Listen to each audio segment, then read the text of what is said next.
Good afternoon, students. We are going to conduct a DT video as a role play. I need 2 volunteers for counseling sessions.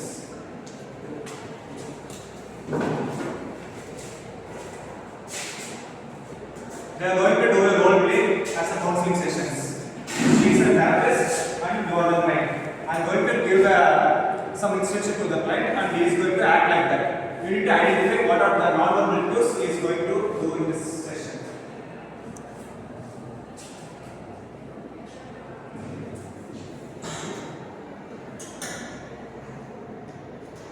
Okay, let's start.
உங்க earnings வந்து வீட்டுக்கு கொடுக்குறது. கேட்பாங்க எனக்கு கொடுக்குறது. சரி okay, உங்க பேரண்ட்ஸ் கிட்ட கொஞ்சம் டிஸ்கஸ் பண்ணிட்டு நான் உங்ககிட்ட பேசுறேன். நீங்க இப்ப வெளியே வெயிட் பண்ணுங்க. Okay? What do you notice in this conversation? He is uncomfortable in this situation. How is it he is uncomfortable? He doesn't maintain proper eye contact. Okay, then. Then he is repeatedly shaking his neck down. Next, he is continuously checking his time. Next, he is not maintaining eye contact. Other than that, he is uncomfortable in this. He is comfortable in this conversation, but he is not aware of what he is doing right now. Okay, this is how you have to observe a conversation as a therapist. Okay, thank you.